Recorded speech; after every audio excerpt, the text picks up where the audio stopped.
À la une en Bosnie-Herzégovine, Bijak est au bord de la crise humanitaire. À Bijak, des migrants prennent leur repas dans un dortoir détruit pendant la guerre en Bosnie, 1992 à 1995, à Bijak, le 11 mai 2018.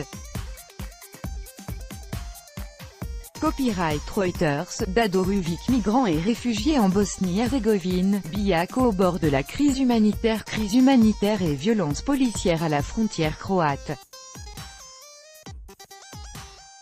De plus en plus de migrants et de réfugiés se retrouvent piégés en Bosnie-Herzégovine, dans la région de Bijak, en espérant passer en Croatie voisine. Les autorités restent inactives face à la catastrophe humanitaire qui se profile. Reportage. À lire aussi, le Monténégro, nouveau pays de transit sur la route des migrants et des réfugiés. Retrouvez le dossier sur la route des Balkans, les réfugiés pris au piège des frontières fermées. Bosnie-Herzégovine, le président turc Erdogan fait son grand show à Sarajevo. C'est à Sarajevo que le président turc, Recep Tayyip Erdogan, lance sa campagne internationale pour les élections du 24 juin.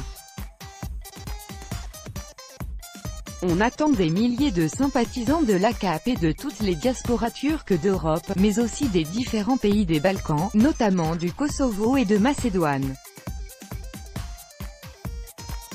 À lire aussi Bosnie-Herzégovine, quand la Turquie veut relier Sarajevo et Belgrade. Retrouvez le dossier Turquie, Erdogan et les Balkans, un nouveau modèle politique. Croatie, le scandale Agrokor va-t-il entraîner la chute du gouvernement Plenković? La ministre de l'économie utilisait son compte mail privé pour discuter avec ses amis, consultants ou hommes d'affaires, des détails de la loi devant sauver le géant Agrokor de la faillite. Ses amis ont ensuite obtenu de juteux contrats. L'affaire Hotmail a déjà provoqué la démission de Martina Dalić, et pourrait bien entraîner le Premier ministre Plenković dans la chute. À lire aussi Croatie, les téléphones verts, un outil de veille environnementale menacé. La Grèce accorde l'asile politique à 2 militaires turcs. Après plusieurs rebondissements, le Conseil d'État grec a finalement accordé l'asile à 2 officiers turcs accusés d'avoir participé à la tentative de putsch contre le président turc Recep Tayyip Erdogan en juillet 2016. Une décision qui risque de peser sur les relations, déjà tendues, entre Ankara et Athènes. Retrouvez le dossier relations gréco-turques, du conflit au dialogue, et vice-versa. À lire aussi Grèce, le maire de Thessalonique violemment agressé par des militants d'extrême droite. Conflit du nom, la République de Macédoine dit Linden, rejeté en bloc. Le compromis n'aura pas tenu bien longtemps.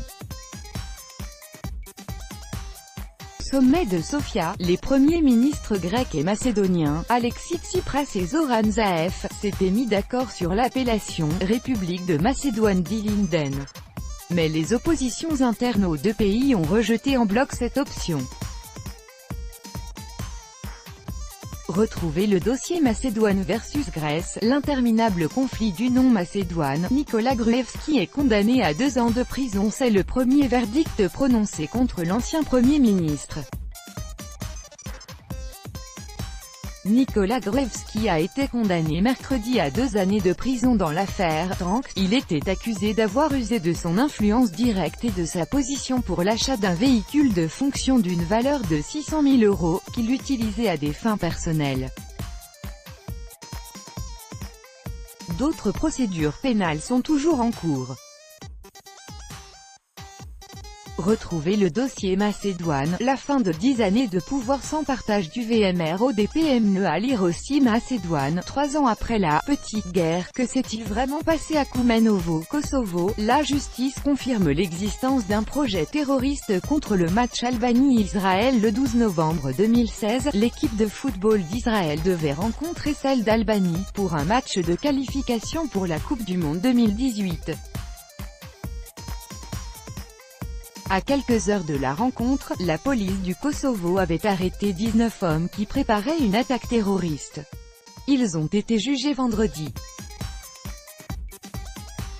Retrouvez le dossier « Les Balkans et les guerres en Syrie et en Irak, industrie textile ». Ce n'est pas du Zola, c'est la Serbie d'aujourd'hui. Très bas salaire, heures supplémentaires non payées, mais aussi harcèlement constant, climat de peur, insalubrité des ateliers, températures inadaptées.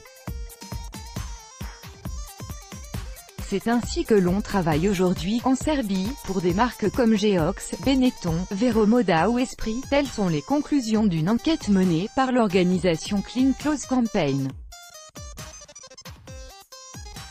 In memoriam, le cinéma roumain pleure. Lucian Pintilier. C'était l'éternel enfant terrible du théâtre et du cinéma roumain. Lucian Pintilier, né en 1933, est décédé mercredi à Bucarest. Seul metteur en scène et réalisateur qui osa défier tous les codes de la censure du régime communiste, il était la figure tutélaire d'une nouvelle cinématographie en plein essor. Être LGBT en Moldavie, c'est pas une grippe. Ce samedi, c'est la marche des fiertés à Chisinau. Ceux qui soutiennent la cause LGBT en Moldavie et qui n'ont pas peur défileront dans les rues de la capitale sous escorte policière, jusqu'à ce qu'ils rencontrent la désormais traditionnelle contre-manifestation des ultras. État des lieux de la situation dans un pays où, lorsque l'on n'est pas hétérosexuel, il faut se cacher, émigrer ou se battre pour pouvoir exister. Retrouvez le dossier LGBT, les minorités sexuelles des Balkans bravent la peur et se font entendre.